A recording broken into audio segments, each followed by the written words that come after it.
ꯃꯌꯥꯝꯕꯨ ꯇꯔꯥꯝꯅ ꯑꯣꯛꯆꯕꯒ ꯂꯣꯏꯅꯅ ꯄꯥꯟꯊꯣꯏ ꯃꯉꯥꯡꯅ ꯏꯀꯣꯛꯅꯣꯅ ꯈꯨꯔꯨꯝꯖꯔꯤ꯫ ꯉꯁꯤꯁꯨ ꯃꯍꯧꯁꯥꯒꯨꯝ ꯃꯌꯥꯝꯒꯤꯗꯃꯛꯇ ꯌꯥꯝꯅ ꯅꯨꯡꯉꯥꯏꯔꯕ ꯐꯨꯡꯒꯥ ꯋꯥꯔꯤ ꯑꯃ ꯑꯃꯨꯛ ꯄꯨꯗꯨꯅ ꯂꯥꯛꯆꯔꯤ꯫ ꯋꯥꯔꯤ ꯑꯁꯤꯕꯨ ꯏꯕꯤꯔꯛꯄꯅ ꯌꯨꯅꯤꯁꯟ ꯂꯥꯏꯈꯨꯔꯥꯝ꯫ ꯏꯄꯥ ꯏꯄꯨꯁꯤꯡꯅ ꯍꯥꯏꯅꯕ ꯄꯥꯎꯔꯧ ꯑꯃ ꯂꯩ, ꯃꯗꯨꯗꯤ ꯑꯅꯝ ꯀꯜꯂꯒ ꯃꯥꯏꯕꯤ ꯆꯪꯏ꯫ ꯃꯁꯤꯃꯛꯅꯤ ꯀꯕꯣꯛꯂꯩꯅ ꯇꯧꯔꯤꯕ ꯑꯁꯤꯁꯨ꯫ ꯀꯔꯝꯕ ꯃꯇꯝꯗ ꯀꯔꯝꯕ ꯅꯨꯃꯤꯠꯇ ꯑꯁꯤꯒꯨꯝꯕ ꯂꯝꯕꯤ ꯑꯁꯤꯗ ꯈꯣꯡ ꯊꯥꯡꯖꯤꯟꯈꯤꯕꯅꯣ ꯍꯥꯏꯕ ꯀꯅꯥ ꯑꯃꯠꯇꯅ ꯈꯪꯗꯦ꯫ ꯑꯃꯔꯣꯝꯗ ꯃꯍꯥꯛ ꯃꯁꯥꯅ ꯐꯥꯎꯕ ꯈꯪꯂꯝꯗꯕ ꯌꯥꯏ꯫ ꯑꯗꯨꯕꯨ ꯃꯍꯥꯛꯀꯤ ꯃꯃꯤꯡ ꯑꯁꯤ ꯑꯃꯥꯏꯕꯤ ꯀꯕꯣꯛꯂꯩ ꯍꯥꯏꯅ ꯃꯃꯤꯡ ꯆꯠꯂꯤ꯫ ꯀꯔꯤ ꯀꯔꯝ ꯇꯧꯕꯒꯤ ꯃꯃꯤꯡ ꯆꯠꯂꯤꯅꯣ ꯍꯥꯏꯕꯗꯨꯃꯗꯤ ꯈꯪꯅꯕ ꯍꯣꯠꯅꯕꯗ ꯑꯋꯥꯕ ꯑꯃ ꯑꯣꯏ꯫ ꯁꯪꯒꯣꯏꯒꯤ ꯌꯦꯠꯂꯣꯝ ꯊꯪꯕ ꯃꯥꯏꯀꯩ ꯑꯗꯨꯗ ꯂꯥꯏꯁꯪ ꯃꯆꯥ ꯑꯃ ꯂꯩ꯫ ꯃꯥꯒꯤ ꯂꯥꯏꯁꯪꯗꯣ ꯃꯇꯝ ꯆꯨꯞꯄꯗ ꯊꯣꯡ ꯂꯣꯜꯂꯤ꯫ ꯃꯥꯅꯁꯨ ꯅꯣꯡꯃꯇ ꯍꯥꯡꯂꯨꯗꯦ꯫ ꯂꯥꯏꯁꯪꯗꯨꯒꯤ ꯃꯃꯥꯡꯗ ꯃꯍꯥꯛ ꯐꯝꯊꯩ꯫ ꯅꯥꯀꯟꯗ ꯂꯩꯔꯤꯕ ꯏꯆꯥꯏ ꯆꯐꯨ ꯑꯗꯨꯗ ꯌꯥꯎꯔꯤꯕ ꯇꯥꯏꯔꯦꯟ ꯃꯇꯣꯟꯗꯨ ꯄꯥꯏꯗꯨꯅ ꯃꯁꯥꯗ ꯍꯥꯏꯐꯦꯠꯈꯤ꯫ ꯃꯑꯣꯡ ꯀꯥꯏꯗꯤ ꯌꯥꯝꯅ ꯍꯩꯕ ꯑꯁꯦꯡꯕ ꯂꯥꯏꯇꯣꯡꯕꯤ ꯑꯃꯥꯏꯕꯤ ꯑꯃꯒꯨꯝꯕꯅꯤ꯫ ꯀꯕꯣꯛꯂꯩꯅ ꯃꯃꯤꯠꯇꯨꯅ ꯊꯣꯡꯒꯥꯜꯂꯣꯝꯗ ꯍꯥꯏꯐꯦꯠ ꯌꯦꯡꯊꯣꯛꯇꯨꯅ ꯃꯊꯟꯇ ꯍꯥꯏꯖꯩ, ꯃꯈꯣꯏ ꯈꯔ ꯂꯥꯛꯀꯅꯤ ꯍꯥꯏꯕꯗꯨꯕꯨ ꯂꯥꯛꯇ꯭ꯔꯤꯕ ꯖꯥꯠꯂꯅꯤ? ꯑꯩꯅꯗꯤ ꯂꯥꯏꯁꯤ ꯈꯔ ꯌꯥꯝꯅ ꯈꯨꯔꯨꯝꯂꯒ ꯈꯔ ꯌꯥꯝꯅ ꯁꯦꯜ ꯇꯥꯟꯒꯦ ꯇꯧꯕꯅꯤ꯫ ꯁꯤꯟꯐꯝ ꯑꯁꯤ ꯄꯥꯏꯕꯗꯒꯤ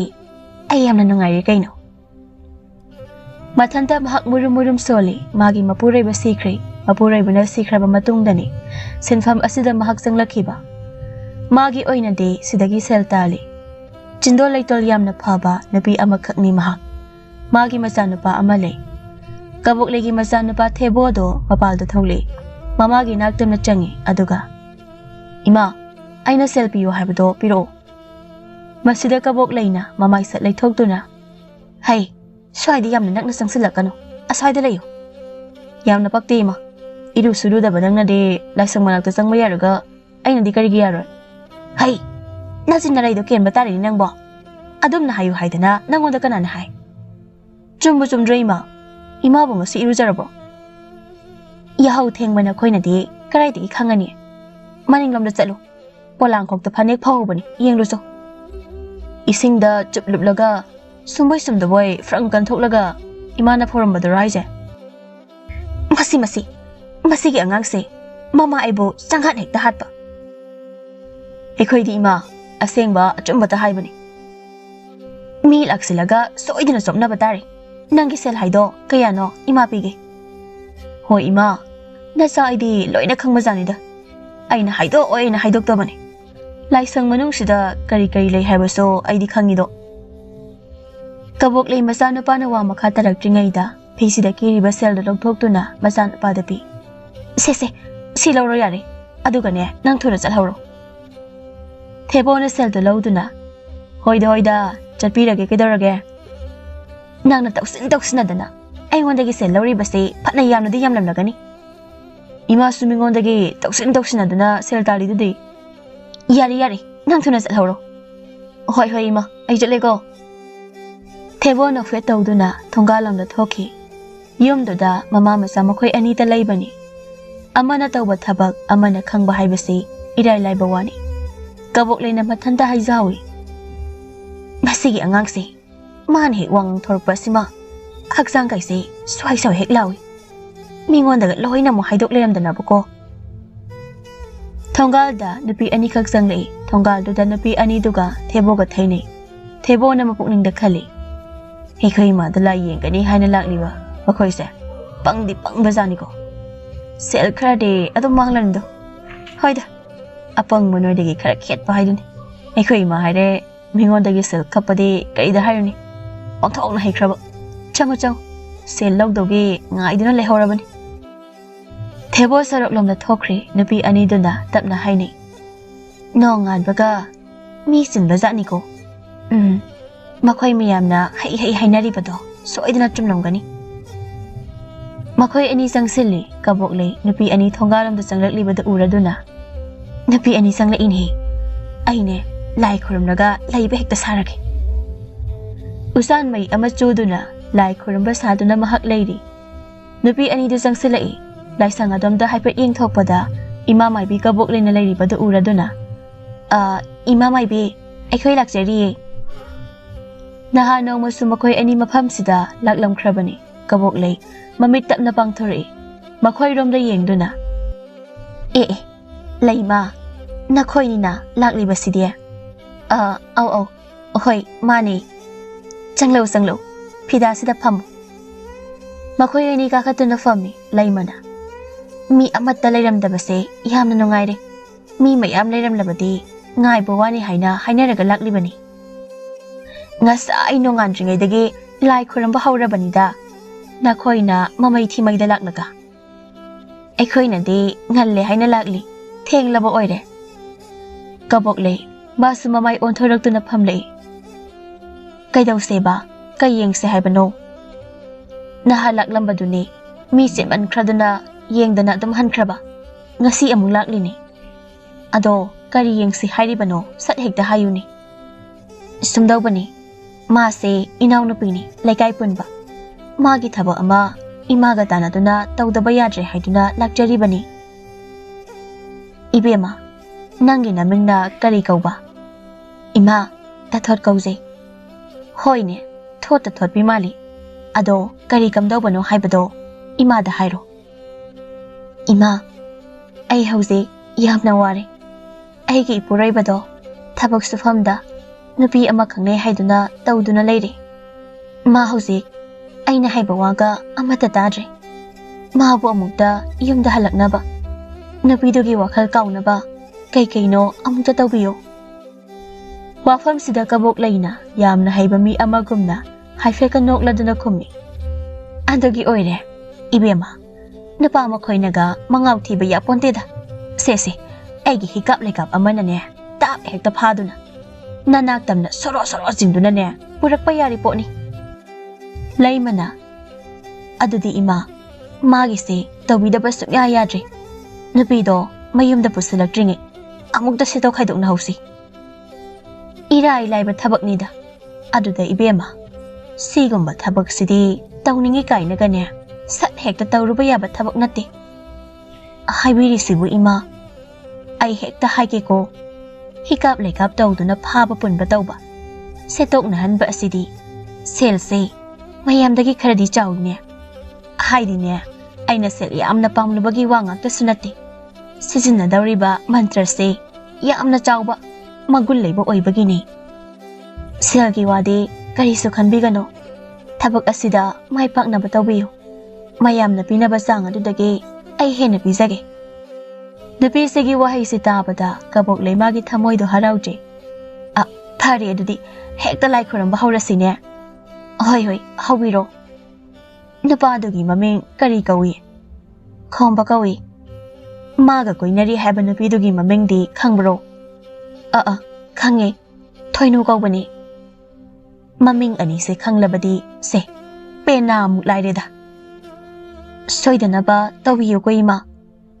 hoi nakhoi ani tuminna wangangdana leiroko kabok lei wahai wata dagi hauna magi maong matawdasu yamna manaba tawi adabu mahakta sengna hiramasigi matangda karisu khangbadi natte aibu kari tawgani nahan mong nupi ama siramdaida aina sonkiba laiwado chumra lanbra hekta sonjilageda mana thokpa machaldo murum soli langkhara makhutta paiduna pat pangthata thadali mawong kade yamna mali poni yengliba makhoi anisu munna yengli kabok leina maitan khara yamna kupna takhairam maduda mantraga sonjalami mina tawnai kaina tawribani mahakisi asumna ngehak tawraba matungda mamai onthораktuna loire ibema ima yaradra kabok leina maital makupta che machel amada haithai aduga fazana yomsili aina piriba pose mayai yamna lekhraba potni asamba manate ko maitan makup natrane mani adubu asamba maitan nate asigumba thabaktadi maitan gumbase maru oina sizini masi oizaba tarabasu manungda mayai kanba laiwa kaya ama yauriba potnida ibema sese silakshilu asi haiduna pi tathona madubu lawi soidana de afabu aigani ko mase numit nini khomnida ꯐꯩ ꯐꯠꯇꯦ ꯍꯥꯏꯕꯗꯣ ꯑꯗꯨꯝ ꯈꯪꯒꯅꯤꯗ ꯃꯥꯏꯕ ꯃꯥꯏꯕꯤ ꯑꯇꯩꯅ ꯈꯪꯕ ꯍꯩꯕ ꯂꯩꯋꯥ ꯅꯠꯇꯦ ꯃꯈꯣꯏ ꯈꯔꯅꯅꯦ ꯁꯦ ꯑꯩꯒꯤ ꯅꯥꯛꯁꯤꯗ ꯂꯥꯛꯇꯨꯅ ꯁꯦꯜ ꯑꯗꯨꯛ ꯄꯤꯒꯦ ꯑꯗꯥ ꯄꯤꯒꯦ ꯃꯁꯤꯒꯤ ꯂꯩꯋꯥꯁꯦ ꯄꯤꯕꯤꯌꯨ ꯍꯥꯏꯅ ꯍꯥꯏꯔꯔꯤꯕꯅꯤ ꯑꯗꯨꯗ ꯑꯩꯅ ꯄꯤꯗꯕ ꯅꯪꯒꯤꯗꯣ ꯐꯖꯅ ꯍꯥꯞꯆꯤꯜꯂꯨꯀꯣ ꯍꯣꯔꯦꯟꯅꯦ ꯅꯄꯨꯔꯣꯏꯕꯅ ꯆꯥꯅꯕ ꯏꯟꯁꯥꯡ ꯁꯔꯨꯛꯇꯨꯗ ꯍꯦꯛ ꯍꯥꯞꯆꯤꯜꯂꯨ ꯃꯗꯨꯕꯨ ꯃꯥꯅ ꯍꯦꯛ ꯆꯥꯈ꯭ꯔꯕ ꯅꯨꯄꯤ ꯑꯗꯨꯒꯤ ꯋꯥꯈꯜꯒꯅꯦ ꯁ꯭ꯋꯥꯏ ꯑꯗꯨꯝ ꯃꯥꯡꯈ꯭ꯔꯦ ꯅꯪꯒꯤ ꯃꯅꯥꯛꯇ ꯂꯦꯡꯗꯅ ꯑꯗꯨꯝ ꯂꯩꯔꯕꯅꯤ ꯈꯪꯉꯨ ꯌꯥꯝꯅ ꯅꯨꯡꯉꯥꯏꯖꯔꯦ ꯂꯩꯃꯅ ꯇꯊꯣꯠꯇ ꯌꯦꯡꯗꯨꯅ ꯇꯊꯣꯠ ꯑꯀꯠ ꯁꯦꯜꯗꯣ ꯀꯠꯂꯣꯗꯅ ꯍꯣꯏ ꯍꯣꯏ ꯁꯦꯜ ꯈꯔ ꯄꯨꯊꯣꯔꯛꯇꯨꯅ ꯂꯩꯕꯥꯛ ꯃꯈꯥꯗ ꯊꯝꯗꯨꯅ ꯀꯠꯂꯤ ꯏꯃꯥ ꯌꯥꯝꯕꯗꯤ ꯌꯥꯝꯗ꯭ꯔꯦ ꯁꯤꯈꯛ ꯍꯥꯟꯅ ꯀꯠꯆꯔꯝꯂꯒꯦ ꯍꯌꯦꯡ ꯊꯕꯛꯁꯤꯅ ꯃꯥꯏ ꯄꯥꯛꯂꯀꯥꯟꯗ ꯑꯃꯨꯛ ꯂꯥꯛꯆꯒꯦ ꯌꯥꯝꯃꯜꯂꯦ ꯌꯥꯝꯃꯜꯂꯦ ꯌꯥꯔꯦꯗ ꯃꯄꯨꯛꯅꯤꯡꯗꯅ ꯅꯣꯛꯇꯨꯅ ꯈꯜꯂꯤ ꯈꯔꯗꯤ ꯌꯥꯝꯂꯦꯁꯦ ꯑꯗꯨꯗꯤ ꯏꯃꯥ ꯑꯩꯈꯣꯏ ꯑꯃꯨꯛ ꯆꯠꯈ꯭ꯔꯒꯦ ꯍꯣꯏ ꯍꯣꯏ ꯆꯠꯂꯣ ꯆꯠꯂꯣ ꯑꯇꯩ ꯑꯇꯩ ꯑꯩꯒ ꯇꯥꯟꯅꯅꯤꯡꯕ ꯂꯩꯔꯕꯁꯨ ꯑꯩꯒꯤꯗ ꯍꯦꯛ ꯑꯃꯨꯛ ꯂꯥꯛꯑꯣ ꯍꯣꯏ ꯍꯣꯏ ꯏꯃꯥ ꯃꯈꯣꯏ ꯑꯅꯤ ꯍꯧꯒꯠꯇꯨꯅ ꯆꯠꯈ꯭ꯔꯦ ꯀꯕꯣꯛꯂꯩ ꯃꯈꯨꯠꯇ ꯄꯥꯏꯔꯤꯕ ꯁꯦꯜꯗꯨ ꯌꯦꯡꯗꯨꯅ ꯄꯦꯟꯈꯩ ꯅꯣꯛꯆꯍꯧꯏ ꯁꯤꯅꯤꯗꯅ ꯅꯨꯡꯉꯥꯏꯕ ꯍꯥꯏꯕꯗꯣ ꯃꯤꯀꯨꯞ ꯈꯔꯗ ꯏꯔꯥꯏ ꯂꯥꯏꯅ ꯉꯁꯤꯗꯤ ꯀꯩꯊꯦꯜ ꯃꯆꯥꯗ ꯆꯠꯇꯨꯅ ꯉꯥ ꯑꯗꯨꯝ ꯍꯦꯛꯇ ꯂꯩꯔꯨꯒꯦ ꯉꯥ ꯊꯣꯡꯕ ꯆꯥꯊꯣꯛꯀꯦ ꯀꯕꯣꯛꯂꯩ ꯀꯩꯊꯦꯜ ꯇꯟꯕ ꯆꯠꯂꯤ ꯉꯥ ꯌꯣꯟꯐꯝꯂꯣꯝꯗ ꯍꯥꯏꯖꯤꯜꯂꯤ ꯆꯥꯕꯗ ꯍꯥꯎꯒꯗꯕ ꯉꯥ ꯑꯃꯕꯨ ꯃꯍꯥꯛ ꯈꯜꯂꯤ ꯑꯁꯨꯝ ꯌꯦꯡꯂꯛꯄꯗ ꯄꯣꯔꯣꯝ ꯑꯍꯤꯡꯕ ꯑꯃꯅ ꯐ꯭ꯔꯪ ꯐ꯭ꯔꯪ ꯆꯣꯡꯗꯨꯅ ꯂꯩꯔꯤꯕꯗꯨ ꯍꯦꯛ ꯎꯔꯤ ꯃꯗꯨꯕꯨ ꯎꯕꯗ ꯃꯥꯗꯤ ꯆꯥꯅꯤꯡꯕꯅ ꯂꯣꯏꯈ꯭ꯔꯦ ꯍꯥꯎꯔꯅꯤꯗ ꯃꯁꯤꯒꯤ ꯄꯣꯔꯣꯝꯁꯤꯗꯤ ꯐꯖꯅꯒ ꯊꯣꯡꯉꯕꯗꯤ ꯍꯥꯎꯔꯅꯤꯕꯣ ꯃꯁꯤꯕꯨ ꯂꯨꯄꯥ ꯀꯌꯥꯒ ꯄꯤꯕꯖꯥꯠꯅꯣ ꯑꯩꯕꯨ ꯁꯦꯜꯒꯗꯤ ꯌꯥꯝꯅ ꯌꯥꯎꯔꯛꯇꯦꯗ ꯑꯃꯔꯣꯝꯗ ꯀꯕꯣꯛꯂꯩꯁꯤ ꯈꯔ ꯂꯤꯛꯄ ꯃꯤꯁꯨ ꯑꯣꯏꯔꯝꯃꯤ ꯍꯥꯏꯐꯦꯠ ꯆꯪꯁꯤꯟꯗꯨꯅ ꯉꯥꯗꯨꯒꯤ ꯃꯃꯜ ꯍꯪꯉꯤ ꯏꯆꯦ ꯄꯣꯔꯣꯝꯁꯤꯕꯨ ꯃꯃꯜ ꯀꯌꯥꯅꯣ ꯁꯤꯒꯤ ꯑꯆꯧꯕꯁꯤꯔꯣ ꯑꯥꯎ ꯂꯨꯄꯥ 10ꯅꯤ ꯂꯨꯄꯥ 10 ꯍꯥꯏꯔꯛꯄꯁꯤꯗ ꯈꯛꯄ꯭ꯔꯦ ꯈꯪꯉꯤ ꯀꯕꯣꯛꯂꯩꯗꯣ ꯂꯨꯄꯥ 10 ꯍꯥꯏꯕ ꯂꯧꯒꯦ ꯍꯥꯏꯔꯤꯕ꯭ꯔꯣ ꯀꯕꯣꯛꯂꯩ ꯇꯨꯃꯤꯟꯅ ꯂꯦꯞꯇꯨꯅ ꯂꯩ ꯅꯨꯄꯤꯗꯨꯅ ꯋꯥ ꯃꯈꯥ ꯇꯥꯔꯛꯏ ꯅꯈꯣꯏꯕꯨ ꯁꯤꯒꯨꯝꯕ ꯆꯥꯕ ꯌꯥꯕ꯭ꯔꯥꯅꯦ ꯌꯥꯗꯦ ꯍꯥꯏꯕꯒꯨꯝ ꯇꯧꯕꯗꯥꯏꯅꯦ ꯀꯔꯤꯒꯤ ꯌꯥꯗꯕꯅꯣꯗ ꯆꯥꯅꯤꯡꯕꯈꯩ ꯆꯥꯕ ꯂꯣꯏꯅ ꯌꯥꯏꯗ ꯍꯦꯔꯥ ꯅꯪꯒꯤ ꯋꯥꯁꯤꯗꯤ ꯇꯥꯕ ꯌꯥꯗꯦꯗ ꯑꯗꯣ ꯏꯆꯦ ꯁꯤꯕꯨ ꯂꯨꯄꯥ 8 ꯄꯤꯔꯝꯒꯦ ꯌꯥꯔꯣꯏꯗ꯭ꯔꯣ ꯀꯩꯅꯣꯗ ꯀꯕꯣꯛꯂꯩ ꯂꯨꯄꯥ 10ꯗ ꯌꯣꯜꯂꯤꯕ ꯉꯥꯁꯤꯕꯨ ꯂꯨꯄꯥ 8ꯇ ꯄꯤꯒꯦ ꯍꯥꯏꯔꯤꯕꯁꯤꯕꯨ ꯇꯥꯕ ꯌꯥꯔꯤꯕ ꯋꯥꯔꯣ ꯅꯈꯣꯏꯗꯤ ꯃꯃꯜ ꯄꯪꯍꯥꯏꯗ ꯍꯥꯏꯖꯤꯟꯗꯨꯅ ꯌꯣꯜꯂꯤꯕꯗꯨꯗꯤ ꯍꯣ ꯑꯩꯈꯣꯏꯗꯤꯅꯦ ꯃꯤ ꯑꯇꯩꯗꯧꯅ ꯄꯪꯍꯥꯏꯗ ꯍꯥꯏꯖꯤꯟꯗꯨꯅ ꯌꯣꯟꯖꯗꯦ ꯂꯩꯒꯦ ꯍꯥꯏꯔꯒꯅ ꯂꯨꯄꯥ 10ꯗꯣ ꯄꯤꯔꯣ ꯂꯨꯄꯥ 10 ꯄꯤꯗꯨꯅ ꯂꯩꯕ ꯆꯥꯕ ꯉꯝꯂꯣꯏ ꯉꯥꯁꯦ ꯆꯥꯗꯤ ꯆꯥꯅꯤꯡꯈ꯭ꯔꯦꯗ ꯑꯩꯕꯣ ꯑꯩ ꯀꯩꯗꯧꯁꯤꯒꯦ ꯀꯕꯣꯛꯂꯩ ꯀꯔꯤ ꯇꯧꯕ ꯌꯥꯕꯒꯦ ꯍꯥꯏꯅ ꯋꯥꯈꯜ ꯃꯨꯟꯅ ꯈꯜꯂꯤ ꯀꯣꯟꯅꯊꯪꯗ ꯑꯁꯨꯝꯅ ꯈꯜꯂꯛꯏ ꯃꯁꯤ ꯂꯥꯏ ꯍꯦꯛꯇ ꯇꯧꯁꯤꯟꯅꯔꯒꯦ ꯑꯗꯨꯒ ꯃꯥꯒꯤ ꯄꯣꯔꯣꯝꯁꯤ ꯑꯩꯉꯣꯟꯗ ꯀꯠꯍꯟꯒꯦ ꯑꯁꯤ ꯈꯜꯂꯗꯨꯅ ꯃꯈꯨꯠ ꯈꯨꯇꯨꯝ ꯑꯅꯤꯗꯣ ꯆꯦꯠꯅ ꯄꯥꯏꯁꯤꯟꯗꯨꯅ ꯃꯈꯨꯠꯇꯒꯤ ꯍꯧꯗꯨꯅ ꯊꯔ ꯊꯔ ꯅꯤꯛꯄ ꯍꯧꯔꯛꯏ ꯃꯁꯥꯗꯨꯁꯨ ꯂꯣꯏꯅ ꯅꯤꯛꯂꯛꯏ ꯃꯥꯅ ꯑꯗꯨꯝꯅ ꯇꯧꯔꯕꯗ ꯃꯐꯝ ꯑꯗꯨꯋꯥꯏꯗ ꯄꯣꯠꯐꯝ ꯐꯝꯅꯔꯝꯕ ꯅꯨꯄꯤꯁꯤꯡꯗꯣ ꯐꯨꯛ ꯐꯨꯛ ꯍꯧꯒꯠꯅꯔꯛꯂꯛꯇꯨꯅ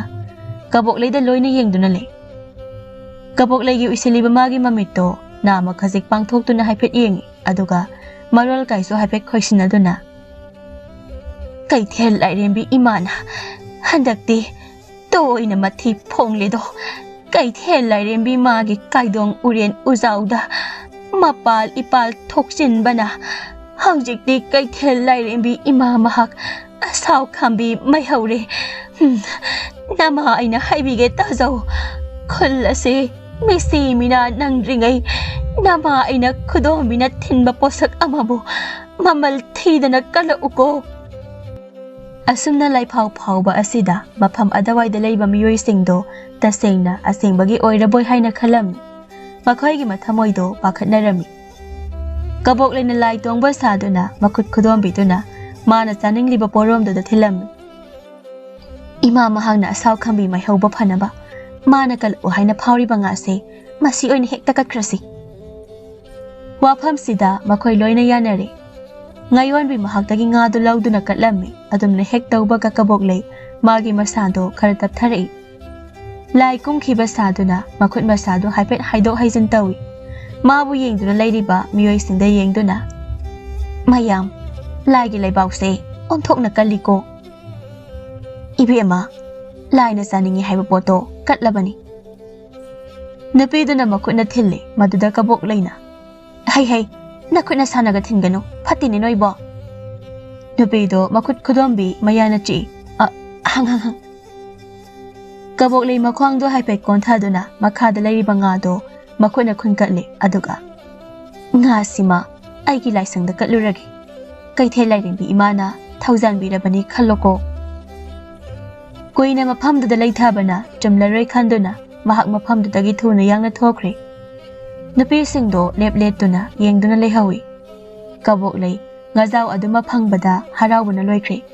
mayum tamna thuna chatkre kaithel famliba nupi singi marakta makhoi kharna samna haini ho aidi magi kabok lei habi nupi se sukta hek thajadi karamba matamda mahakpu lai tongkhige maibini kaina haijabasu sai ho adune aisu hojik phawa ngaklibani maibi kaina haijari aidine toksina bo onthokna mankhre nupi amana amu nga janinge haiduna leptuna nga mamal hanglambani khangaude makhut masa kaido thara hekta ningle lai hekta tongli adubu aidine sukta hek thajade lai tongaga bo sima katlo haiduna makut khudombina thinabrane aidi amuktabu ukhitri ho aisu udiye chahi khudingi lai harauba yengba chatlibani nongmada ai ude thengnade magi matause aidi yamna chine adugane magi mayumda kasu la yengba mi kaisu laknari karamba pangba miyoi sino haibani khangde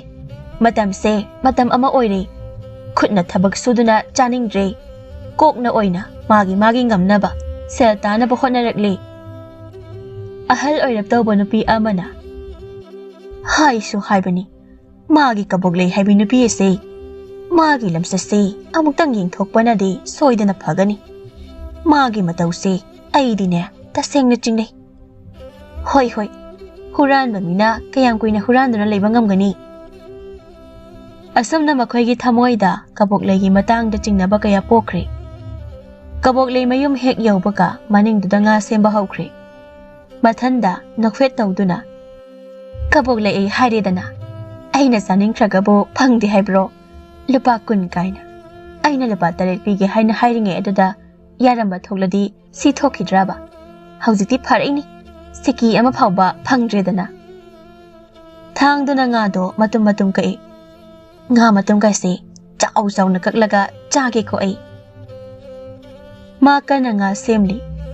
somdana tathot namidangi cha insang do ngantana thongi mapurei bagi sarukni haiduna phasana thiduna semduna leire haujik phawgi de mapurei bahalakri tathot magi kagi phamungda phamli mathanda khali thabakse hausimak ai hekta horake ma halaktinge sida ngasai ima mai bina pirakhiba potude makutuna mon makhada mai che mayomda puthore ai masi hekta hapchalurake tathot sakhumda changi mirak narak yengduna siani yomduna yauriba maitan makupto insangda khara haithe aduga makutuna otkhai si uredi yarni chawtu upsenduna ma amung thokre phamungduda famduna leiri mehordo khara chongi adubu magi punsigi khallaga mahak mapungning phathai mapurei bahalak pangairi khomba ngasidi mayumda khara ngana halei imungda papap changi makolda khara horapna ikhui chak loikrabo asi haiduna sakhomlamda chamring changki masida tathona mapungda khali ngasidi othokna ngana hanbirakleda chak chage hairiba male chakrabade pharanida ima mai bido haidi hebizani ko khombana sakhomdagi amuka hey chapiro lo ai sak sage tathot mai thongdu nokphet tawduna sakhomda changi mapurei bagi sak sarukto thangdoktuna thami sida leiri ken sangno kangsaiga ngangobagani tathot mapurei bagi mana oiramna phamduna lei khomba chakhara kothaduna कांसोई महीदो खरा हैथै चाक तो तुना चाबा हवी ताथोत मपुरेबदा मुन्ने येंगी अमो चपी खिदोइरो खोंबा करी सुखोमदे चाक तो सुखोम अमुका हुई मदुदा इकेंग केंग बगुम तौरमी मयादगी चाक तो मखादा लोइना ओथोक्तुना कइनो इंसांगसिना असुकेंग निसिबो मपुरेबगी मतौदुदा ताथोत हाइपे पाखलप तौई खोंबा चाक लामना चाक चारगा इंसांग दु केंगबदुदा मा खंसाउ साउरमी इंसांग सिबु सुमाइना कनान थोंनगे हे सा इंसांग थोंबा हिद्रबदे थोंगनु याद्रो नंगिसे थौइना तौबो ओइरिगनिने ताथोत तुमिना लै सिदने अइनि युमसिदा लैनिंग्रिसे लैरुई सुलै लैरुई युमसिदा अइ लैरो हाइसिनि असमना हाइरमलागा मखुतो हामदुना महक मपानदा थोख्रे थोंगालोमदा महक थोख्रे इंसांग से केंगला माले अस अइबो अइनादे फागद्रा हाइना खलगा महक तुमिना लैरे वाखंगदादे करम तौरिबना हाइना खली ngasai ima mai bina taw haibadu makni aina tawribase kariso soibadi nate aduga sina kamaina tawriba kharanga naga halakpasida mawongdi maluraga amung jakhreni as ai gi laibak sidi bako somdana kabok lei nga kanna thongli nga thongba loirakadawre mamlabadu phawba magi masana pade mayumda halaktri masigi masasina chatpa pamba sidiko karida bo hairugani nong hek ngan badagi chatkibani hauzik namit takraba si phawba halakti ni se ngangna bana marol ama wariba aigi amate yawo isanu pa se karam thoklaga ba halakpaga chakla me amu hairaklani hainari ngai thebo isai ama ngangduna mayumda changlei mamang thongdu makhong ni hek kansinbaga isang manam nusiba ama khangnam namlei wah इंसांग मनम सि फावबदे लेकाई साले हे सिदे खुनुंग सिदि लोइरे हे नोफे ताउने सखम तमने संगदुना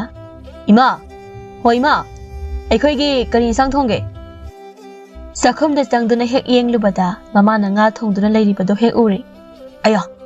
nga थोंबनिने अखै nga थोंगे रोइमा हो थोंगिने थोंगिबा हावरनि हे सिदे इसा चटपदा वारमलानि हाइदनाने इमाना थोंबिरिबनि कदाई नोइमा आई साक थिरो आई साक लामेबो लामनि नंग आइना हाइबदि Ibungo युंगी मखादा ngakta oirasu leiba yadabra asini ho ima imana oida padaba mayam ama tawdo adu adum yengduna leyo haibroi yeningde haiduna chalibani hai nama aigi haisingbabu thagat ke haidi leitene se imana huji thongliba nga asisu imana thok tawragani lawraklibasi yamna haikibagi wani ne dude ekhoi masa napa aduna nga tan hek sikhido nupi aina kari thabak pusurugani nang haire othokla ningai phatkidraba ahing khuding dani nangna kaptawri badi chage ga thakke ga hauzik phawbani nangna mari phatribadi chadabadi yadabani na imana ne kari tawsigi haina sum khalakpada maibi hekta namchang changkhibani adudai di sel phangba hore ainaga panghai ta haizen bada pangchum ta chumle apang ba miyoi singna egi nak ta laktuna la yengle ai sel phangle asine haujikti imai chani ya amna nungai re dana ho yamna haire ya amna haire yare ma ai sakla me habune sasathiro kabok lina chak to thi thebo na magi chak pukham do saching seli insang do sal habo na khanang manung da hek hablo haibro adudi story drama hek ngai ngamde haiwani napa ga sab hek mani da ko asam tawna sa isang theiduna mama masa makhoi ani do chak chaminari ima fazana hawbagi wani se chak nabuk thanaba isang se ko na re kharaga hapo hai laitre ima na tengol amada khaidokuna khakhribadudi adudi hayengi ne loi he khoi ma se kabok le nga matum asaw da matik tuna nakhwe tawna si mangai kaino hawkhre ekhoi mana yai phare nong mani ni housing khre namit yung lakpa matam sida kabok le mahak mathanta mapham amada chaluraga mayum tamna halaklami nung sa sina marol ama sabani tawrise wa dum waida kari nungi sasarubano ibo ꯂꯝꯕꯤꯒꯤ ꯅꯥꯀꯟꯗ ꯍꯧꯕ ꯈꯣꯡꯅꯥꯡ ꯄꯥꯝꯕꯤ ꯑꯃꯒꯤ ꯃꯈꯣꯡꯗ ꯄꯥꯈꯪ ꯑꯃꯒ ꯂꯩꯁꯥꯕꯤ ꯑꯃꯒꯅ ꯐꯝꯗꯨꯅ ꯂꯩꯔꯤ ꯀꯕꯣꯛꯂꯩꯅ ꯃꯈꯣꯏ ꯑꯅꯤꯕꯨ ꯍꯦꯛ ꯎꯔꯗꯨꯅ ꯃꯥꯒꯤ ꯃꯄꯨꯛꯅꯤꯡꯗ ꯈꯜꯂꯤ ꯄꯥꯈꯪ ꯂꯩꯁꯥꯕꯤ ꯑꯣꯏꯔ ꯃꯥꯜꯂꯤꯅꯦ ꯃꯈꯣꯏ ꯑꯅꯤꯒꯤꯁꯤ ꯑꯆꯤꯛꯄꯁꯤꯗ ꯐꯝꯗꯨꯅ ꯅꯨꯡꯁꯤ ꯋꯥꯔꯤ ꯁꯥꯔꯤꯕ ꯍꯥꯏꯕꯗꯣ ꯁꯣꯏꯗꯅ ꯑꯣꯏꯔꯤꯒꯅꯤ ꯈꯪꯒꯅꯤꯕ ꯃꯈꯣꯏ ꯑꯅꯤꯒꯤ ꯃꯅꯥꯛꯇ ꯆꯪꯁꯤꯟꯗꯨꯅ ꯁꯦꯜ ꯈꯔ ꯈꯦꯠꯄ ꯌꯥꯕ꯭ꯔꯥ ꯌꯦꯡꯒꯦ ꯑꯁꯨꯝꯅ ꯈꯜꯂꯗꯨꯅ ꯃꯈꯣꯏ ꯑꯅꯤꯅ ꯂꯩꯔꯤꯕ ꯎꯈꯥꯗꯨ ꯇꯝꯅ ꯃꯍꯥꯛ ꯆꯪꯁꯤꯜꯂꯤ ꯏꯕꯨꯡꯉꯣ ꯏꯕꯦꯝꯃ ꯅꯈꯣꯏ ꯑꯅꯤꯕꯨ ꯋꯥꯔꯤ ꯁꯥꯟꯅꯔꯤꯕ ꯍꯥꯏꯕꯗꯨꯔꯣ ꯃꯈꯣꯏ ꯑꯅꯤꯗꯨ ꯌꯦꯡꯊꯣꯔꯛꯏ ꯅꯨꯄꯥꯗꯨꯅ ꯑꯧ ꯅꯈꯣꯏ ꯑꯅꯤꯗꯤ ꯅꯁꯛꯅ ꯅꯁꯛ ꯐꯖꯔꯤꯕ ꯌꯥꯝꯅ ꯆꯥꯅꯩꯕꯨ ꯏꯕꯦꯝꯃ ꯅꯪꯒꯤ ꯁꯛꯁꯦ ꯌꯥꯝꯅ ꯏꯪ ꯂꯥꯎꯅ ꯂꯦꯝꯅ ꯐꯖꯩꯗꯀꯣ ꯋꯥꯍꯩꯁꯤꯗ ꯂꯩꯁꯥꯕꯤ ꯃꯍꯥꯛꯇꯣ ꯈꯔ ꯍꯔꯥꯎꯖꯩ ꯑꯧ ꯑꯗꯨꯝ ꯐꯖꯕꯅꯤ ꯑꯩꯅ ꯅꯈꯣꯏ ꯑꯅꯤꯒꯤ ꯅꯅꯥꯛꯇ ꯆꯪꯂꯛꯂꯤꯕꯁꯦ ꯑꯇꯩ ꯀꯔꯤꯁꯨ ꯅꯠꯇꯦ ꯅꯈꯣꯏ ꯑꯅꯤꯕꯨ ꯀꯔꯤꯒꯨꯝꯕ ꯀꯥꯟꯗ ꯑꯃꯥꯏꯕꯤ ꯀꯕꯣꯛꯂꯩ ꯍꯥꯏꯕ ꯃꯤꯡꯁꯦ ꯇꯥꯈ꯭ꯔꯕ꯭ꯔꯣ ꯃꯍꯥꯛ ꯑꯁꯤ ꯌꯥꯝꯅ ꯐꯥꯎꯔꯕ ꯃꯤꯁꯛ ꯑꯃꯒꯨꯝꯅ ꯍꯦꯛ ꯍꯪꯉꯤ ꯃꯁꯤꯗ ꯅꯨꯄꯥꯗꯨꯅ ꯈꯪꯖꯗꯦꯕꯣ ꯑꯩꯗꯤ ꯃꯃꯤꯡ ꯑꯝꯇꯕꯨ ꯇꯥꯖꯗ꯭ꯔꯤꯅꯦ ꯏꯍꯦ ꯑꯩꯒꯤ ꯃꯤꯡ ꯈꯪꯂꯝꯗꯕ ꯍꯥꯏꯕꯁꯦ ꯅꯈꯣꯏ ꯑꯅꯤꯒꯤ ꯂꯥꯏꯕꯛ ꯊꯤꯕꯅꯤ ꯑꯗꯨꯕꯨ ꯐꯔꯦ ꯉꯁꯤꯗꯤ ꯈꯪꯂꯣ ꯃꯌꯥꯝꯅ ꯑꯃꯥꯏꯕꯤ ꯀꯕꯣꯛꯂꯩ ꯍꯥꯏꯅ ꯍꯥꯏꯅꯔꯤꯕꯗꯣ ꯁꯦ ꯑꯩꯅꯤ ꯅꯈꯣꯏ ꯑꯅꯤ ꯑꯩꯉꯣꯟꯗ ꯏꯃꯥ ꯍꯥꯏꯅ ꯀꯧ ꯄꯥꯈꯪ ꯂꯩꯁꯥꯕꯤ ꯃꯈꯣꯏ ꯑꯅꯤꯗꯣ ꯅꯨꯄꯤꯗꯨꯒꯤ ꯃꯇꯧꯗꯨꯗ ꯈꯔ ꯍꯩꯅꯔꯝꯗꯦ ꯅꯈꯣꯏ ꯑꯅꯤꯒꯤ ꯈꯨꯕꯥꯛ ꯃꯩ ꯌꯦꯡꯕꯤꯒꯦ ꯄꯟꯊꯨꯡ ꯌꯧꯒꯗ꯭ꯔꯥ ꯌꯧꯔꯣꯏꯗ꯭ꯔꯥ ꯍꯥꯏꯕꯗꯣ ꯅꯈꯣꯏ ꯑꯅꯤꯕꯨ ꯈꯪꯅꯤꯡꯗ꯭ꯔꯣ ꯑꯗꯨꯕꯨꯗꯤ ꯈꯪꯅꯤꯡꯉꯤ ꯏꯃꯥ ꯑꯗꯨꯗꯤ ꯏꯃꯥ ꯌꯦꯡꯕꯤꯒꯦꯁꯦ ꯏꯃꯥꯁꯦ ꯈꯨꯕꯥꯛ ꯃꯩ ꯌꯦꯡꯕ ꯍꯩꯕꯁꯨ ꯃꯃꯤꯡ ꯁꯦꯀꯥ ꯀꯥꯏꯅ ꯆꯠꯂꯤꯕꯅꯤ ꯃꯈꯣꯏ ꯑꯅꯤꯗꯨ ꯍꯣꯏ ꯍꯥꯏꯅꯗꯨꯅ ꯃꯈꯨꯕꯥꯛ ꯇꯤꯡꯊꯣꯛꯇꯨꯅ ꯈꯨꯕꯥꯛ ꯃꯩ ꯌꯦꯡꯍꯜꯂꯤ ꯀꯕꯣꯛꯂꯩꯅ ꯃꯤꯒꯤ ꯃꯈꯨꯕꯥꯛꯇ ꯃꯨꯟꯅ ꯌꯦꯡꯗꯨꯅ ꯌꯥꯝꯅ ꯈꯪ ꯍꯩꯕ ꯑꯃꯒꯨꯝꯅ ꯑꯁꯨꯝꯅ ꯍꯥꯏꯔꯛꯏ ꯏꯕꯨꯡꯉꯣ ꯅꯪꯒꯤ ꯈꯨꯕꯥꯛ ꯃꯩꯁꯤꯗꯤ ꯌꯥꯝꯅ ꯐꯩꯕꯣ ꯅꯪꯒꯤ ꯊꯃꯣꯏꯅ ꯄꯥꯝꯖꯕ ꯅꯨꯡꯁꯤꯖꯕ ꯅꯨꯄꯤ ꯑꯗꯨꯒ ꯊꯨꯡꯅꯧ ꯍꯥꯏꯅ ꯂꯩ ꯇꯨ ꯃꯁꯤꯒꯤ ꯈꯨꯕꯥꯛ ꯃꯩ ꯑꯅꯤꯁꯤꯅ ꯑꯁꯨꯝ ꯅꯪꯁꯤꯟꯅꯔꯛꯏꯕꯁꯦ ꯂꯥꯏꯕꯛ ꯌꯥꯝꯅ ꯐꯩ ꯍꯥꯏꯔꯤꯅꯤ ꯋꯥꯐꯝꯁꯤꯗ ꯅꯨꯄꯥꯗꯣ ꯍꯥꯏꯐꯦꯠ ꯍꯔꯥꯎꯏ ꯀꯕꯣꯛꯂꯩꯅ ꯃꯈꯥ ꯇꯥꯏ ꯅꯆꯥꯅꯨꯄꯥ ꯉꯥꯛꯇ ꯑꯅꯤ ꯄꯣꯛꯎ ꯍꯥꯏꯅꯁꯨ ꯇꯝꯃꯤ ꯅꯪꯒꯤ ꯑꯣꯏꯅꯗꯤ ꯃꯩꯁꯦ ꯌꯥꯝꯅ ꯐꯩ ꯌꯥꯝꯅ ꯅꯨꯡꯉꯥꯏꯖꯔꯦ ꯏꯃꯥ ꯃꯍꯥꯛꯀꯤ ꯑꯃꯨꯛ ꯌꯦꯡꯕꯤꯌꯨ ꯍꯣꯏ ꯌꯦꯡꯕꯤꯌꯣ ꯅꯨꯄꯤꯗꯨꯒꯤ ꯃꯈꯨꯕꯥꯛꯇꯨ ꯆꯤꯡꯁꯤꯟꯗꯨꯅ ꯀꯕꯣꯛꯂꯩ ꯃꯨꯟꯅ ꯌꯦꯡꯉꯤ ꯑꯩꯒꯤ ꯇꯥꯇꯣ ꯍꯦꯛꯇ ꯇꯧꯔꯒꯦ ꯁꯦꯔꯥꯟ ꯇꯨꯔꯥꯟ ꯄꯪꯍꯥꯏꯗ ꯍꯥꯏꯖꯤꯜꯂꯒ ꯂꯣꯏꯔꯦ ꯃꯨꯟꯅ ꯌꯦꯡꯗꯨꯅ ꯏꯁ ꯏꯕꯦꯝꯃ ꯅꯪꯒꯤ ꯄꯨꯟꯁꯤꯁꯤꯗꯤ ꯑꯣꯟꯊꯣꯛꯅꯁꯨ ꯇꯦꯟꯅ ꯇꯝꯂꯦꯗ ꯀꯩꯅꯣꯗ ꯁꯤꯗꯤ ꯄꯪꯀꯨꯏꯕꯨ ꯀꯨꯏꯗ꯭ꯔꯦꯅꯦ ꯃꯁꯤꯗ ꯅꯨꯄꯤꯗꯣ ꯈꯔ ꯄꯥꯈꯠꯂꯞꯅ ꯀꯩꯅꯣ ꯍꯥꯏꯁꯤꯕꯣ ꯏꯃꯥ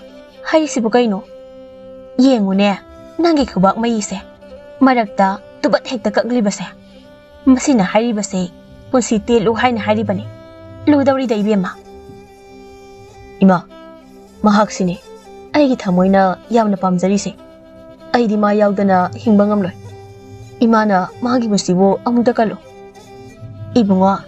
ꯃꯥꯒꯤ ꯄꯨꯟꯁꯤ ꯀꯟꯕ ꯍꯥꯏꯕꯁꯦ ꯁꯦꯜꯒꯤ ꯃꯈꯥ ꯄꯣꯜꯂꯤꯗ ꯑꯩꯅꯅꯦ ꯀꯟꯅꯤꯡꯉꯤ ꯍꯥꯏꯗꯨꯅ ꯍꯦꯛꯇ ꯀꯟꯕ ꯌꯥꯕ ꯄꯣꯠ ꯅꯠꯇꯦ ꯏꯃꯥ ꯑꯩꯒꯤ ꯄꯨꯟꯁꯤꯕꯨ ꯑꯃꯨꯛꯇ ꯀꯟꯕꯤꯌꯨ ꯑꯩ ꯁꯦꯜ ꯀꯠꯆꯒꯦ ꯑꯁꯤ ꯍꯥꯏꯗꯨꯅ ꯃꯈꯣꯏ ꯑꯅꯤ ꯃꯃꯤꯠꯅ ꯌꯦꯡꯅꯗꯨꯅ ꯃꯈꯣꯏꯗ ꯌꯥꯎꯕ ꯁꯦꯜ ꯈꯔ ꯄꯨꯊꯣꯔꯛꯇꯨꯅ ꯀꯕꯣꯛꯂꯩꯗ ꯄꯤ ꯏꯃꯥ ꯁꯤꯗ ꯂꯩꯖꯔꯦ ꯁꯤꯕꯨ ꯂꯧꯁꯤꯟꯕꯤꯌꯨ ꯌꯥꯝꯗꯦ ꯍꯥꯏꯅ ꯊꯤꯕꯤꯒꯅꯨ ꯃꯥꯒꯤ ꯊꯋꯥꯏꯕꯨ ꯑꯃꯨꯛꯇ ꯀꯟꯕꯤꯌꯨ ꯍꯣꯏ ꯅꯣꯏ ꯑꯅꯤꯅꯁꯨ ꯀꯟꯅ ꯍꯥꯏꯔꯕꯅꯤꯅ ꯇꯧꯕ ꯇꯥꯔꯦꯗꯅ ꯅꯈꯣꯏ ꯑꯅꯤ ꯏꯆꯥꯒꯨꯝꯕ ꯉꯥꯛꯇꯅꯤ ꯀꯔꯤꯁꯨ ꯈꯟꯒꯅꯨꯀꯣ ꯏꯃꯥ ꯇꯧꯒꯦ ꯑꯁꯤ ꯍꯥꯏꯗꯨꯅ ꯅꯨꯄꯤꯗꯨꯒꯤ ꯃꯈꯨꯠꯇꯨ ꯄꯥꯏꯗꯨꯅ ꯃꯃꯤꯠꯇꯨ ꯎꯏꯁꯤꯟꯗꯨꯅ ꯃꯥꯒꯤ ꯊꯣꯛꯄ ꯃꯆꯤꯟꯗꯨꯗ ꯃꯨꯔꯨꯝ ꯁꯣꯜꯂꯝꯃꯤ ꯑꯗꯨꯒ ꯃꯈꯨꯕꯥꯛꯇꯨ ꯐꯨ ꯀꯥꯝꯂꯝꯃꯤ ꯑꯗꯨꯝꯅ ꯉꯥꯏꯍꯥꯛ ꯇꯧꯔꯒ ꯌꯥꯔꯦ ꯍꯧꯖꯤꯛꯇꯤ ꯀꯔꯤꯁꯨ ꯇꯧꯔꯔꯣꯏ ꯌꯥꯝꯅ ꯅꯨꯡꯉꯥꯏꯖꯔꯦꯗ ꯏꯃꯥ ꯅꯈꯣꯏ ꯑꯅꯤꯅꯦ ꯊꯨꯡꯅꯗꯨꯅ ꯄꯨꯟꯁꯤ ꯅꯨꯡꯁꯥꯡꯅ ꯍꯤꯡꯕ ꯉꯝꯕ ꯑꯣꯏꯖꯔꯣꯀꯣ ꯑꯣꯏꯖꯒꯦ ꯏꯃꯥ ꯑꯁꯨꯝ ꯇꯧꯅ ꯀꯕꯣꯛꯂꯩꯅ ꯃꯈꯣꯏ ꯑꯅꯤꯗꯒꯤ ꯁꯦꯜ ꯈꯦꯠꯇꯨꯅ ꯍꯔꯥꯎꯅ ꯍꯜꯂꯛꯏ ꯑꯗꯨꯅꯤ ꯑꯩꯅ ꯉꯝꯂꯦꯗꯅ ꯅꯨꯡꯉꯥꯏꯔꯦ ꯀꯕꯣꯛꯂꯩ ꯑꯩꯒꯤ ꯄꯨꯟꯁꯤꯁꯦ ꯑꯣꯟꯊꯣꯛꯅꯁꯨ ꯅꯨꯡꯉꯥꯏꯔꯦꯗꯀꯣ ꯅꯣꯛꯇꯨꯅ ꯃꯍꯥꯛ ꯃꯌꯨꯝꯗ ꯍꯟꯈꯤꯔꯝꯃꯤ ꯑꯁꯨꯝꯅ ꯃꯍꯥꯛꯅ ꯃꯤꯌꯥꯝꯒꯤ ꯃꯐꯝꯗ ꯃꯆꯤꯜ ꯊꯤꯗꯨꯅ ꯃꯤꯉꯣꯟꯗꯒꯤ ꯁꯦꯜ ꯂꯧꯊꯣꯛꯂꯝꯃꯤ ꯃꯤꯉꯣꯟꯗꯒꯤ ꯁꯦꯜ ꯈꯦꯠꯇꯨꯅ ꯃꯃꯥ ꯃꯆꯥ ꯑꯅꯤꯗꯣ ꯅꯨꯡꯉꯥꯏꯅ ꯍꯤꯡꯂꯝꯃꯤ ꯁꯣꯝꯗꯅ ꯇꯥꯊꯣꯠꯇꯣ ꯃꯊ꯭ꯋꯥꯏ ꯌꯥꯝꯅ ꯋꯥꯅ ꯂꯩꯔꯤ ꯑꯩꯒꯤ ꯏꯄꯨꯔꯣꯏꯕꯗꯣ ꯉꯔꯥꯡꯁꯨ ꯌꯨꯝꯗ ꯍꯜꯂꯛꯇꯦ ꯅꯍꯥꯟꯁꯨ ꯍꯜꯂꯛꯇꯦ ꯑꯩꯕꯨ ꯑꯩ ꯌꯥꯝꯅ ꯀꯞꯅꯤꯡꯉꯤꯗ ꯀꯔꯝꯕ ꯅꯨꯄꯤ ꯑꯣꯏꯕꯤꯅ ꯃꯥꯒꯤ ꯅꯨꯡꯁꯤꯖꯕ ꯃꯄꯨꯔꯣꯏꯕꯅ ꯂꯝꯂꯥꯟꯕꯤ ꯀꯅꯥ ꯑꯃꯒ ꯂꯩꯃꯤꯟꯅꯈꯤꯕꯗ ꯌꯦꯡꯗꯨꯅ ꯂꯩꯕ ꯉꯝꯒꯅꯤ ꯑꯩ ꯌꯥꯝꯅ ꯀꯞꯅꯤꯡꯉꯤꯗ ꯑꯩꯅ ꯍꯧꯖꯤꯛ ꯇꯧꯒꯗꯧꯔꯤꯕ ꯑꯁꯤꯕꯨ ꯀꯔꯤꯅꯣ ꯅꯍꯥꯟ ꯑꯩꯅ ꯌꯦꯡꯂꯨꯕ ꯃꯥꯏꯕꯤ ꯑꯗꯨꯁꯨ ꯀꯔꯤꯁꯨ ꯀꯥꯟꯅꯗꯦ ꯃꯩꯇꯥꯟ ꯃꯀꯨꯞꯇ ꯆꯥꯔꯕꯗꯤ ꯀꯦꯡꯕ ꯍꯥꯏꯕꯁꯦ ꯃꯁꯥꯅ ꯇꯥꯕꯅꯤ ꯑꯩꯕꯨ ꯑꯩ ꯈꯪꯖꯗ꯭ꯔꯦꯗ ꯅꯨꯃꯤꯠ ꯇꯥꯁꯤꯟꯈ꯭ꯔꯦ ꯃꯇꯝꯁꯤꯗ ꯈꯣꯝꯕ ꯃꯍꯥꯛꯅ ꯃꯥꯒꯤ ꯊꯕꯛ ꯁꯨꯐꯝꯗ ꯈꯪꯅꯕꯤ ꯅꯨꯄꯤ ꯊꯣꯏꯅꯨꯗꯨ ꯄꯨꯗꯨꯅ ꯃꯥꯒꯤ ꯃꯌꯨꯝꯗ ꯂꯥꯛꯂꯝꯃꯤ ꯃꯌꯨꯝ ꯊꯣꯡꯒꯥꯜꯗ ꯌꯧꯔꯗꯨꯅ ꯆꯪꯂꯛꯏ ꯊꯣꯏꯅꯣ ꯁꯤꯅꯤ ꯑꯩꯒꯤ ꯌꯨꯝꯁꯦ ꯌꯥꯝꯅ ꯐꯖꯕꯗꯤ ꯅꯠꯇꯦ ꯑꯩ ꯀꯩꯁꯨ ꯈꯟꯗꯦꯗ ꯑꯩꯕꯨ ꯅꯪꯒꯤ ꯅꯥꯛꯇ ꯂꯦꯡꯗꯅ ꯑꯗꯨꯝ ꯊꯝꯕꯤꯌꯨꯀꯣ ꯑꯗꯣ ꯅꯪꯅꯦ ꯃꯥꯒ ꯂꯥꯎꯅꯗꯨꯅ ꯈꯠꯅꯕꯗꯤ ꯈꯛ ꯌꯥꯗꯦꯀꯣ ꯅꯪ ꯇꯨꯃꯤꯟꯅ ꯂꯩꯒꯗꯕ ꯃꯤꯅ ꯑꯩꯉꯣꯟꯗ ꯋꯥ ꯉꯥꯡꯂꯛꯂꯒ ꯑꯩꯅ ꯀꯃꯥꯏꯅ ꯇꯨꯃꯤꯟꯅ ꯂꯩꯗꯣꯏꯅꯣ ꯑꯩ ꯇꯨꯃꯤꯟꯅ ꯂꯩꯕ ꯍꯩꯅꯔꯣꯏꯗ ꯑꯗꯨ ꯑꯣꯏꯁꯨ ꯂꯩꯌꯨ ꯃꯥꯁꯨ ꯑꯣꯟꯊꯣꯛꯅ ꯃꯆꯤꯟ ꯀꯟꯈ꯭ꯔꯕꯅꯤ ꯅꯪꯒꯤꯁꯦ ꯃꯥꯕꯨ ꯌꯥꯝꯅ ꯀꯤꯕꯒꯤ ꯋꯥꯔꯣ ꯀꯤꯕꯒꯤ ꯋꯥ ꯅꯠꯇꯦꯃꯤ ꯑꯩꯅ ꯀꯔꯤꯒꯤ ꯃꯥꯕꯨ ꯀꯤꯒꯗꯣꯏꯅꯣ ꯌꯥꯔꯦ ꯅꯆꯤꯟꯗꯨ ꯊꯤꯅꯨ ꯀꯤꯔꯤꯗꯣ ꯂꯣꯏꯅ ꯈꯪꯕꯖꯥꯠꯅꯤ ꯑꯩꯗꯤ ꯃꯥꯕꯨ ꯁꯨꯡꯀꯤ ꯍꯦꯛ ꯀꯤꯕꯤꯗꯦ ꯌꯥꯔꯦꯁꯦ ꯇꯣꯛꯑꯣ ꯌꯨꯝ ꯌꯧꯔꯕꯅꯤ ꯆꯪꯂꯁꯤ ꯃꯈꯣꯏ ꯑꯅꯤꯃꯛ ꯁꯨꯃꯥꯡꯗꯨꯗ ꯂꯦꯞꯄꯤ ꯆꯪꯂꯣ ꯑꯗꯨꯝ ꯆꯪꯒꯦ ꯍꯥꯏꯅ ꯍꯦꯛ ꯇꯧꯕꯒ ꯏꯃꯨꯡꯗꯒꯤ ꯇꯥꯊꯣꯠ ꯌꯥꯝꯅ ꯐꯤꯡꯅ ꯊꯣꯛꯂꯛꯏ ꯃꯄꯨꯔꯣꯏꯕꯅ ꯅꯨꯄꯤ ꯑꯃ ꯄꯨꯗꯨꯅ ꯂꯥꯛꯄꯗ ꯎꯕꯗ ꯃꯍꯥꯛ ꯑꯃꯨꯛꯀ ꯍꯦꯟꯅ ꯈꯪꯁꯥꯎ ꯁꯥꯎꯏ ꯅꯨꯄꯤꯁꯤ ꯀꯅꯥꯅꯣ ꯅꯪꯅ ꯄꯨꯔꯛꯂꯤꯕ ꯅꯨꯄꯤꯁꯤꯕꯨ ꯀꯅꯥꯅꯣ ꯇꯥꯊꯣꯠ ꯃꯥꯁꯦ ꯀꯩꯅꯣꯅꯤ ꯀꯩꯅꯣ ꯃꯥꯁꯦ ꯀꯩꯅꯣꯅꯤ ꯍꯥꯏꯕ ꯀꯩꯅꯣ ꯃꯥꯁꯦ ꯑꯩꯅ ꯄꯨꯔꯛꯄ ꯑꯦ ꯀꯔꯤꯒꯤ ꯅꯪꯗꯤ ꯃꯥꯕꯨ ꯌꯨꯝꯁꯤꯗ ꯄꯨꯔꯛꯂꯤꯕ ꯍꯧꯖꯤꯛꯃꯛ ꯊꯤꯟꯗꯣꯛꯂꯨꯆꯣ ꯍꯧꯖꯤꯛꯀꯤꯗꯣ ꯀꯔꯤ ꯍꯥꯏꯕꯅꯣ ꯍꯧꯖꯤꯛꯀꯤꯗꯣ ꯀꯔꯤ ꯍꯥꯏꯕꯅꯣ ꯑꯩꯁꯦ ꯃꯍꯥꯛꯅ ꯌꯨꯝꯁꯤꯗ ꯂꯩꯔꯨꯔꯁꯤ ꯍꯥꯏꯗꯨꯅ ꯄꯨꯔꯛꯂꯤꯕ ꯈꯪꯉꯕ ꯍꯩ ꯁꯛꯊꯤꯕꯤ ꯅꯨꯄꯥ ꯐꯥꯕꯤ ꯅꯪꯕꯨ ꯅꯨꯄꯥ ꯑꯇꯩꯒ ꯑꯃꯠꯇ ꯂꯩꯖꯗ꯭ꯔꯕꯣ ꯑꯁꯨꯛ ꯌꯥꯝꯅ ꯉꯝꯕ ꯅꯨꯄꯤꯁꯤꯕꯨ ꯀꯔꯤꯅꯣ ꯍꯥꯍꯥꯌꯣ ꯑꯩꯕꯨ ꯅꯨꯄꯥ ꯐꯥꯕꯤ ꯀꯥꯏꯅ ꯍꯣ ꯏꯕꯦꯝꯃ ꯃꯥꯅ ꯑꯩꯕꯨ ꯐꯥꯗꯨꯅ ꯌꯨꯝꯁꯤꯗ ꯄꯨꯔꯛꯄꯅꯤ ꯑꯩꯅ ꯐꯥꯖꯈꯤꯕ ꯂꯩꯖꯗꯦ ꯌꯥꯔꯦ ꯈꯪꯉꯦ ꯏꯕꯦꯝꯃ ꯅꯪ ꯑꯣꯏꯔꯦꯀꯣ ꯊꯣꯏꯅꯨ ꯍꯥꯏꯗꯣ ꯉꯝꯃꯤ ꯌꯥꯝꯅ ꯉꯝꯃꯤꯀꯣ ꯉꯝꯃꯤ ꯍꯥꯏꯁꯤꯅꯤ ꯑꯁꯨꯛ ꯌꯥꯝꯅ ꯉꯝꯕ ꯅꯨꯄꯤ ꯑꯁꯤꯕꯨ ꯀꯔꯤꯅꯣ ꯍꯩ ꯏꯀꯥꯏꯗꯕꯤ ꯅꯨꯄꯤ ꯑꯃ ꯑꯣꯏꯔꯕꯗꯤ ꯈꯔꯁꯨ ꯂꯦꯝꯅ ꯂꯩꯕ ꯇꯝꯃꯨꯅꯦ इखुत चाबा अमा फंगबदा नामई पाइदुना इनबा असिबु इकाई खंगदबी तारद्राने हाय नुपाना पांबीदबिये अहिने असुम साउनिंग लक्तोरी दे मसी नुपीसी मसमना मंगा तरा हरिबसे सिटनाना हेक्ता फोइगेदा मदुतदा पेनगनी ऐ नंगना गाइगी समसे फोइरगा मसिदैसिदा ऐना जगोइगा सादुना लैरनी हे हे मी अमतने हेजनबा यादबी थोइनुने मसिमदे नंग उन्ना खंगो हेजनबा याब्रा यादब्रा हाइबदो येंगबा तारेदना मखोय एनी खतनगे तवी मसिदा खोंबना हाय कइनो नखोय एनी तवरिबसे कइनो आई अमा लेरिबसे नखोय एनी कइसु उद्रबो नुमिदांगसिदा कोइचेनचेनगे हाइब्रो नखोय एनी खनगनो तुमिना लेयो थोइनो लाओ इमुंगदा चंगलसी मखोय एनी इमुंगदा चंगखि ताथोत मथामोइदो प्रपोक जाखै मपानदा लेहवी कइनो तवरिसिबो यमसिदागा हेक्तगा पुसिले आई हमना साउनिंगिदा आई कइनो हाइबने मसि पुंबा मागी माबी का बोले हैबी सिंथीबी अदुना थोन बंगाक्तनी कयादा माननो महांगना हाइरक्लिबदो अदुगा हौजिकना यमदो ओइने हेक्ता मागी असावबदो असुम हेंगलक्लामी अहिंग अदुमा महाक यामना साउन लेली मथंगी हेक नौगानबगा महाक मसी लेमगी मयम तमना चटलामी अदुगा वारी सानी इसे इपुरैबदो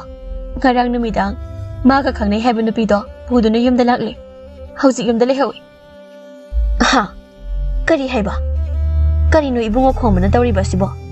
kari no haibani ise maga ori sanaruge amukta ngai bi ko ise aini yamna sawning libase madugi mai bi aduni sel kaya amulak tho horaga kaya da mana nganglakhrabano yengune maitan mako adubo mayai kan bapo ni kaina machin yamna thiba nupi ni mahak hoine aisu nahandagi khalamlibani oiba dai mahak soidana machin thibi mai bi haibado ise makhoi da amukta chalusi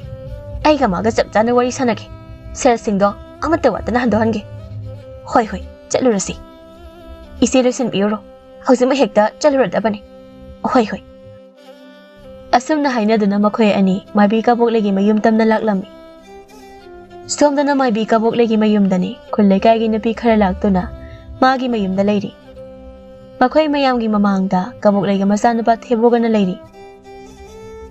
nangna tawba thabakpu aikhoina kari khangloi haibage nangi na rabsal aikhoina munna khangi lai su tongdaba nangna karigino lai tongba sariba mingondagi se lokthokliba ngasidi huranba nang pharabani nangna kayam kuina asigumna huranduna thabak tawkhigani narol sengmuthuna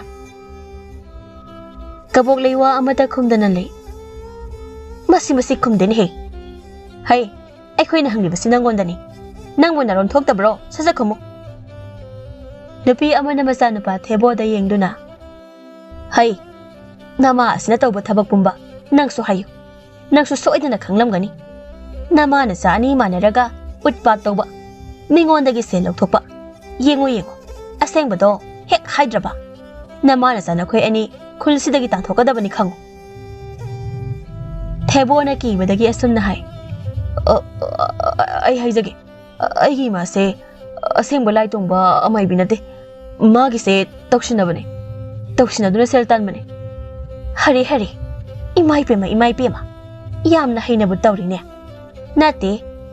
nangna tawri ba thabak asibu phari bra haibani nangdi na hanke yamna haina sel mayam ama khetuna leiri ba oire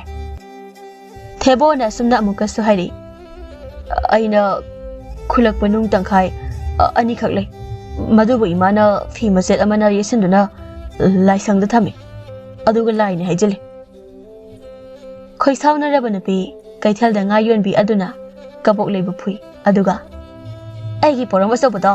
nana tawsinaduna lawkhibani haujimak singadabani haisini tanza stel thongalomda tathona mang thaduna leima makhoi ani yamna thuna changlei leimana mayam kaidoba yawrabage ibema masigi nupi se sinthi bi nupi ni mana mai bi saduna miyam dagi se lokthokuna leiramliba ngasi dine huran ba phare adugini tawri base ha tathot wahaidu taraga hena saukhre phatchang sinduna kabok lei masamdu taphoi chinthi bi mai bi kabok lei nangdana samphorega loire nupi makhoina khamdoi kabok leina kapna mayam gi mafamda haijare mayam ai lanjakre mayam gi mafamda ai tasengna lanjakre ai bo mukta ngakpiyo matungda ai asigumba pataba thabakse khak tawjararoi kabok leina asungna thamoi sengna haijaraba asida makhoi mayamna kabok leibu ngakpire adubu ngayon bi nupi mahakna di hairi aigi asabu poromdo hek singjiba makai aidi sawbo pharoi